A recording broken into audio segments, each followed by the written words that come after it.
when you're ready. Awesome. You guys can see this one, correct? With our title slide? Perfect. Okay. Yes. Slideshow, play from start. Okay. Whenever you're ready, yeah. Okay, so today we will be presenting on climatic versus anthropogenic drivers of seasonal reservoir storage in Colorado. My name is Mia. This is Armando. This is Kevin. And I'm Brinley. So our table of contents, I will be going over introduction and media coverage. Kevin will be going over background, study area, research question and hypotheses, and then the preliminary analysis, data, and conclusion will be with Armando and Bryn. Okay, so our main question was due to a lot of media coverage about the drought. So we found 3 articles that we encountered during researching this project, and we noticed that the news media was asking the same question as us. So even though each article focuses on different things, they all come back to the same idea, which is that Colorado's reservoirs are being affected by the ongoing drought and decisions that water managers must take to respond to it. So together, all the articles, they show how balancing water supplies across the Colorado River Basin has become an ongoing challenge. Seeing these stories kind of reinforce the question behind our project, which is how much of the change in reservoir storage is caused by climate and how much of it is caused by human variables such as reservoir operations. So now I will pass it over to Kevin, and he's going to share the inspiration behind this project and what led to this investment. Good afternoon, everybody. Thank you for that, Mia. Updated in this slide over here is a QR code for everybody to scan to go ahead and look at the website that we ended up developing. We highly recommend that individuals do so if they have any visual issues, so they have access to our complete study as well as many interactive figures that we worked to provide for everybody here. At the same time, we also provided in the chat a link to the GitHub repository so that everybody has access to our workflows as well as our Python codes for a reproducible workflow. So quick inspiration. What we ended up being inspiration from was mainly the drain that happened at the Antero Reservoir to save water from being completely evaporated due to its shallowness. This is a vivid case study of reservoir storage being driven by human decisions and not just climate. So the ultimate question we're asking is climate versus management in this instance. Another specific inspiration when we're looking into this study is studies that were conducted in the previous semesters where we saw a total gain of 1 degree Celsius approximately in Colorado's temperature over a 46-year period on average, and a total loss of snow water equivalency by approximately 1 inch on average within that 46-year time period. So the research question is as follows. Which hydrologic variables, climatic or anthropogenic, govern seasonal change in reservoir storage? For our null hypothesis, we are going to say that climate variables do not drive reservoir storage. Any climatic influence is not a governing signal at the seasonal timescale. And our hypothesis is that climate variables drive reservoir storage, where seasonal snowpack and spring temperatures are the primary drivers of seasonal storage change. So in this sense, we ended up choosing 3 reservoirs that comprise of 2 basins. It'll be the Blue Mesa, Navajo, Pueblo Reservoir, fed by the Gunnison, San Juan, and Arkansas River, as well as being comprised of the Upper Colorado and Arkansas Basin. We ended up choosing these reservoirs because they have the most consistent data and comprise of the biggest reservoirs within Colorado, which is going to give us a pretty good idea as to what is going on in a state as a whole when it comes to hydrology. Located here, we can see the different reservoir locations when it comes to the reservoir pins, which are going to indicate the gauges in acre feet. The inflow gauges for the river discharge is cubic feet per second. And then the snow tell stations also indicated in snow water equivalency. Indicated by the different colors, we can see that, of course, there's the Navajo, the Blue Mesa, and Pueblo. And then I highly recommend that individuals be interacting with the website so that they could go ahead and interact with these figures that will have hover functions to demonstrate the different information behind what goes to each one of these gauges. So What you ended up seeing was the different watersheds that fed into the different reservoirs. For this workflow, typically what it has to comprise of is the flow direction, flow accumulation, and then eventually the watershed derivative from these different analyses. And what you're seeing right here is called a D8 or direction 8 raster, which ends up indicating the watershed area based off of the water flow directions from these different components, which we could see here the runoff occurring from the different snow tell stations or snow water equivalency feeding into eventually the reservoir. And the same happens with the other two reservoirs. So for the determine Y variable, we will be conducting a predictive analysis in order to determine the best Y variable to utilize. What we did was an initial analysis of what is called a modified normalized difference water index, which means that basically we're taking the green and shortwave infrared bands and normalizing it in order to determine what is water versus not water.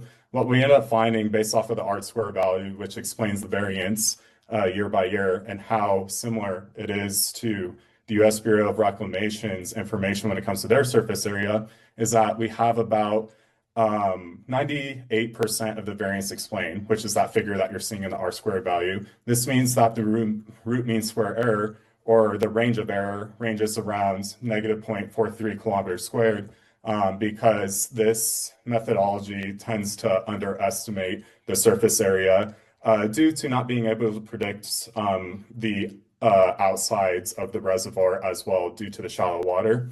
So what we ended up deciding based off of these results is to use the raw gauge measurement in acre feet, since it also measures the volume and gives a way better idea. It's simplified and there's not much of a range of error in that instance. And then if you look in the website as well, you could click on an interactive figure where there's a mass for every single year, identifying the water versus what's not water. All the different figures here, basically from that analysis that ended up being derived from those satellite images, is going to indicate the year-by-year values when it comes to that index value for figure 1 in the top left corner. The bottom left, what we ended up testing was the residuals of the Landsat era sensors to make sure that there was no bias. And what we ended up finding is that there's no bias, and the bias when it comes to the negative figures of underestimating, the reservoir has to do a lot more with residuals, which we need finer imagery in order to identify those areas that are more in the more shallow areas. It is very hard to find imagery like that in the 1980s, so it's highly unlikely that we'd be able to go back and find a better resolution for those specific time eras.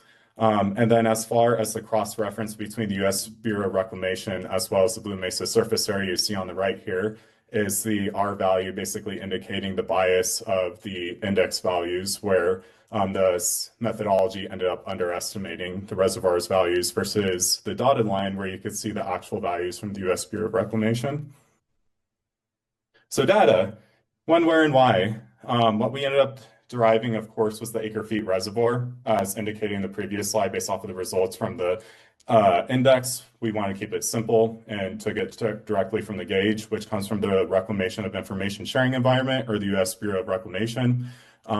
These are daily storage values aggregated into the June-July means, and then the total release acre-feet for May and June means aggregated from daily data into those monthly values. The natural stream flow comes from the U.S. Geological Survey, National Water Information System, Snow Water Equivalency, U.S. Department of Agriculture, Natural Resources Conservation, and Snow Telemetry. And then the PRISM model, which is the Parameter Elevation Regressions on Independent Slopes model, indicating the temperatures which were basically derived from all the different temperature measuring stations within the United States, and then developed a regression model based off of the slope or elevation to determine the different pixels in the areas that are away from those measuring stations to cover the whole United States. Remote sensing that we used for the initial analysis were, of course, Land Satellite 5, 7, 8, 9, Collection 2, surface reflectance from 1986 to 2025. And then we also derived the antecedent year when analyzing our predictive analysis when it comes to the Bureau of Reclamation as well, which are daily storage aggregated into October means. So why ordinary linear squares for the predictor or machine learning model? We ended up testing multiple models, and what we ended up finding is that ordinary linear squares ended up outperforming all those individual models. The only tie that happened was in the pooled values, but every single reservoir has different conditions affecting different aspects. So in order to have a better analysis and predictive analysis, we went ahead and went with OLS so we could look at the reservoirs individually as well. So now that I've gone over the methodologies, how we end up deriving the watersheds that feed into the different reservoirs, as well as why we are going ahead and moving with ordinary linear squares, I'm going to go ahead and hand it off to Armando, who's going to present on the results of the test versus training splits and the results that ended up occurring from it. Awesome. Thank you so much, Kevin. Okay, so now that Kevin has explained our modeling approach, I'll move on to task 1, where we tested whether reservoir operators' release decisions actually influence seasonal storage change. Throughout the section, storage is measured in acre-feet, the standard unit for reservoir volume. So our goal was to isolate the human-controlled effect of releases on storage. Our Y variable was the change in reservoir storage during May and June, and our main predictor was total water released from the dam. We also included natural inflow as a control variable. Holding inflow constant lets us isolate the effect of reservoir releases. We trained the model from 1980 to 2014 and tested it on 2015 through 2025. Pueblo used a different split due to a streamflow gap after 2007. We also checked that the predictors weren't overly redundant. So this slide summarizes our hypothesis. Basically, reservoir operators decide how much water to release, and we tested whether those releases explain seasonal storage change. The next slides show whether the data supports that relationship.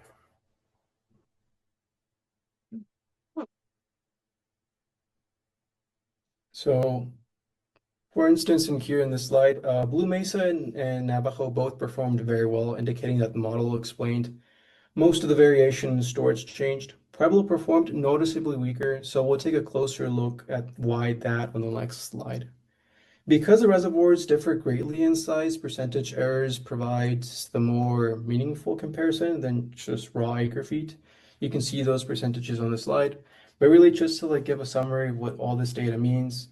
A good model has a high testing R-squared, a low testing RMSE, and testing results reasonably close to its training results, which we were able to see in these bar graphs.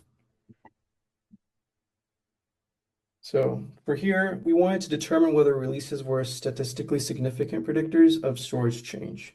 At Blue Mesa and Navajo, the release p-values were both below 0.001, providing strong evidence that releases have a real effect after accounting for natural inflow. Pueblo was different. Its release effect was not statistically significant, and its higher variance inflation factor suggests greater overlap between release and inflow.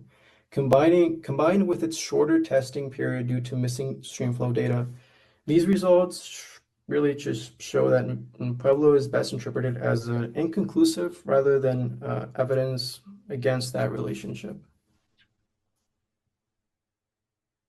So here we have other graphs for all of the 3 reservoirs. The blue line represents the observed storage changes, while the gray line represent the model predictions.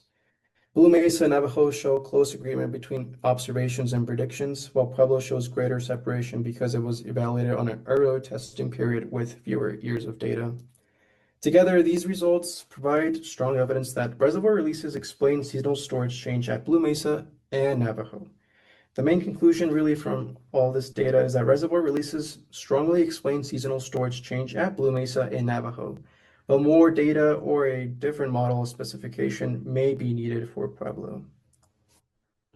So really where we're going to head off next is the question is what controls that natural water supply? And I'll send it over to Bryn, which will discuss this further. Thank you, Armando. Okay, so we've just seen how reservoir releases affect storage. But before operators can decide how much water to release, the water has to actually get there. So for test 2, we asked a pretty simple question. Can climate help us predict how much water is going to flow into the reservoirs? We used river flow May through June as our predictor, or what we are predicting, snowpack, or using snowpack and temperature Snowpack was November through April, and temperature was April through June. And this was trained on the same 35 years of data, 2018 through 2014, and then tested on the same 11 years, 2015 through 2025, as task one. So why discharge instead of storage? Storage depends heavily on people and how much we are taking out of the reservoir, and we can't do that without antecedent storage from the year before, so we can't really predict that. River discharge happens before those decisions, so it's a much better way to measure the climate signal. We also compared two snowpack measurements, the single April versus a winter average, and the seasonal average performed better, so that's what we used.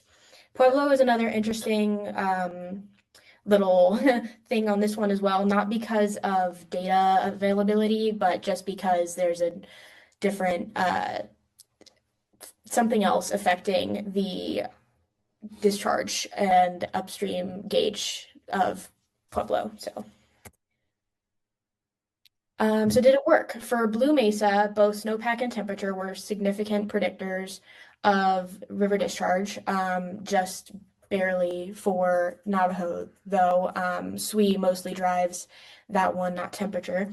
Pueblo was the odd one out, even though the variables were statistically significant. The R squared was only about 0.04, so it's real, it just doesn't explain very much. Here are some graphs that we made for these. You can see for Navajo that it follows the dips and rises pretty well. The test R squared for this, or the percent of variance explained by our model, was about 60%, with a pretty low RMSE of about 380 cubic feet per second, which is how river discharge is measured. And then Blue Mesa as well, again, follows pretty well with a test R squared of about 6.87, or almost 70% variance explained, and then 423 cubic feet per second. And then this is kind of what I was talking about with Pueblo being a little different with the test R squared of 0.04. So only 4% of variability is explained by our model, and it has a pretty high RMSE of 1006 cubic feet per second. So, in conclusion, what did we learn? Overall, we failed to reject our null hypothesis. Basically, climate isn't the strongest direct driver of seasonal reservoir storage. Human reservoir operations are, but climate still matters. It just acts one step earlier. Climate determines how much water enters the system, and people determine what happens to it once it's there. One thing we also found is the amount of available water is shrinking. Over our study period, snowpack decreased by about 12%, and the runoff it produces dropped by more than 20%. So we're managing reservoirs today using many of the same operating rules with less water. That has some pretty important implications. A lot of Western water management assumes future conditions will look like the past, a concept called stationarity. Our results suggest that's becoming a risky assumption, and those decisions have real impacts. The Navajo Nation shares the same basin as the Navajo Reservoir, and yet about 1/3 of homes still don't have running water. As water becomes more limited, decisions about reservoir operations become more than just engineering problems, they're also policy and environmental justice issues. Climate determines how much water we have, people determine how we manage it, and understanding both is going to be really important as we adapt to a drier future. Thank you.